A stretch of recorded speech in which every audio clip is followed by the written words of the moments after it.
The first episode of any TV series is the pilot episode, the episode that is meant to titillate the viewer into watching the series.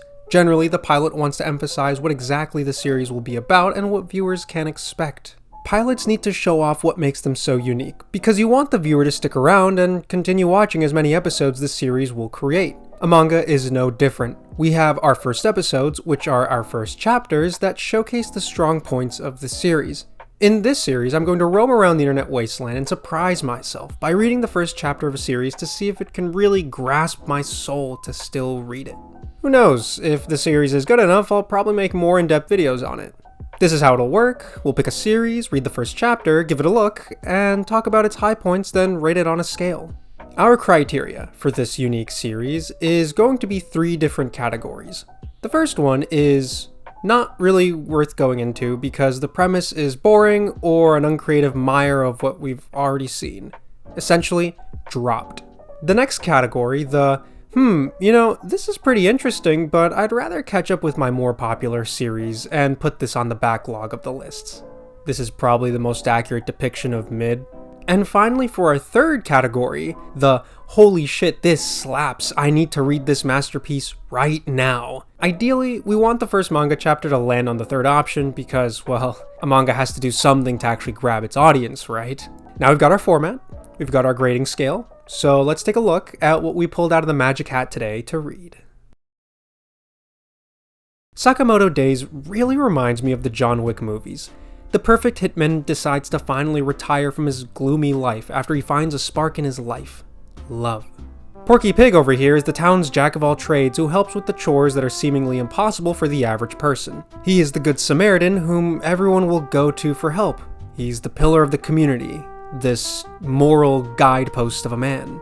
But in reality, he hides a secret, one that could potentially ruin his reputation in his community and may even send him to prison. Well, no, it definitely will send him to prison, I assure you. Fat Yoshi is merely the facade, as the true man is a dangerous hitman named Taro Sakamoto. Judging from the various panels we see, Sakamoto was revered amongst the other hitmen, until one day, he decided to retire after finding love with a convenience store worker and having a child. This really is John Wick, except, and fortunately for all you, there is no dog. The first chapter shows us how pudgy Sakamoto has become, this sort of glutton who obnoxiously slurps his ramen all over the place. The man who could hit any man now works as a convenience store clerk, with his beautiful wife serving the people of his community. Now, there's one more thing about Sakamoto that I found a bit interesting. He doesn't speak. Sakamoto is not mute by any means, he just prefers not to speak. He really symbolizes that actions speak louder than words as he gives the 1,000-yard stare to, well, really anyone who's trying to talk to him behind his glasses. So my first thought was, am I really going to read a series where the main character absolutely says nothing? Well, my dear reader, there is a solution, and his name is Shin, a clairvoyant. The phrase clairvoyant is this all-encompassing phrase that I initially thought was another word for being a mind reader. I was sorely mistaken because according to Google, clairvoyants are a person who claims to have a supernatural ability to perceive events in the future or beyond normal sensory contact. So after reading that, I assume that Shin can not only see the future, but he can essentially translate Sakamoto's movements or gestures into words for us to understand. I mean, regardless, the manga will still provide us with thought bubbles that let us read Sakamoto's head, so it's just more of like a little cute thing.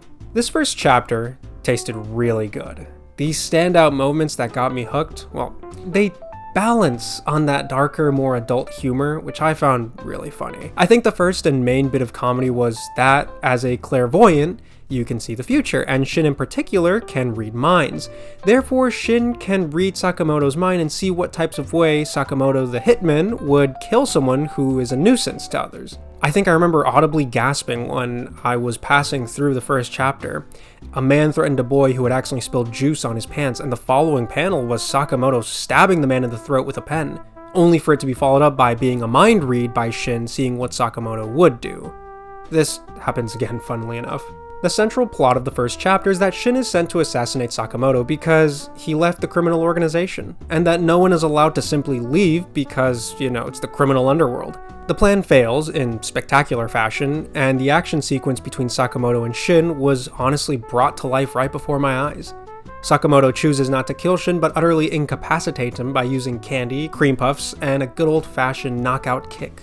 The ending of this chapter is Shin begging for the organization to spare Sakamoto and his wonderful family, only for his request to fall on deaf ears and into an all-out brawl. And just like the Caped Crusader, Sakamoto arrives, of course after bugging Shin's gun, and decimates the entire criminal organization. Sakamoto then offers Shin the chance to work at his store, as a sort of rehabilitation where his psychic abilities come in handy for the customers. And that's where the first chapter ends and our story begins. I personally didn't think that Sakamoto days could make this gelatin chubby man look like a serious killer, but they did. There's just something so alluring as to watching this man flex his expertise, not just as a hitman, but the best one. Sakamoto is a fair man, someone who sees that you can change at any point in your life and try to better your community instead of taking them down. While Sakamoto is our pillar of justice, Shin is our straight man. Shin tells us how it is, the average Joe who has psychic abilities in the story. As much as I love watching Sakamoto himself, Shin just really puts me in the passenger seat and realize how crazy everything is. Which reminds me to mention, considering the fact that Shin can read minds, we do have that, sort of supernatural element in the world. Sakamoto's extremely strong kick that sent Shin crashing through is a superhuman feat, so of course this will beg the question, what other types of crazy powered individuals are we possibly going to see in this series? Another highlight of this chapter that really had me laughing was when Shin starts to fanboy over Sakamoto, considering that he has a reputation for, being the John Wick of this universe. And Shin starts to spaz out in his car, to which Sakamoto's wife says don't look to her son, because clearly implying the car that's bouncing up and down and has yelling coming from it is adults and their alone time. The other is when Shin can read the mind of a boy perving upon Sakamoto's wife, meaning that for the rest of the series, Shin's mind reading, while a bit limited to the distance, will play a critical role on weeding out enemies and can be a really good comedic factor. Honestly, on our grading scale, this is a definite 3. Like, holy shit, this slaps. I need to read this masterpiece right now. I'd heard of Sakamoto Days before, but I never really thought that this would be the premise. It really gives off Spy Family vibes. The slice of life mixed in with this absurdly crazy premise that underlies the entire living situation. Like, I don't really know what to expect from this series. I imagine it in 2 different ways. One is that there is definitely a criminal underworld and they want to kill Sakamoto, but considering that Shin is there and who knows, another bevy of supporting characters, we could have just an all-out war on the day-to-day, or we could have something more akin to Spy Family, where every chapter would just be a new wacky situation you find yourselves in. I don't know. Personally, for me, I'm really excited. Now, I don't know if there's been an anime confirmed yet. I think I heard something through the grapevines that there was, and I'd really love to see this, because I think the action could really pop out. Like, really, considering that fight scene between Shin and Sakamoto in the first chapter was amazing. There's a specific panel with Sakamoto specifically using a rubber band to stop Shin's bullet when he fired a hard candy, or I think it was a cough drop. It looked like he was ready to kill someone. I loved it. Everything, even the setup before that, when Shin was actually walking into the convenience store, where he's mulling over the fact that he has to kill his idol, essentially, where he's waiting in the hotel room, and then he goes into the convenience store and tries to kill him. The tension, honestly, if you ever get a live action, you gotta get Scorsese to do it. I'm just saying. Look, mafia movies, these hitman movies, like, if any of you decide to read the first chapter, I would implore you to keep reading it.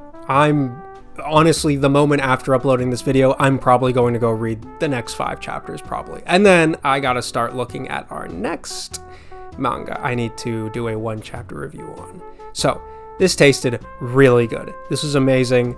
I really liked it. With that, that's the end of the video. For next week's 1-chapter review, we'll be taking a look at the manga that's going to change the manga industry forever. The series that will replace the big 3 and will have a Thanksgiving Day parade inflatable just like Goku did for the Broly premiere. Kagurabachi.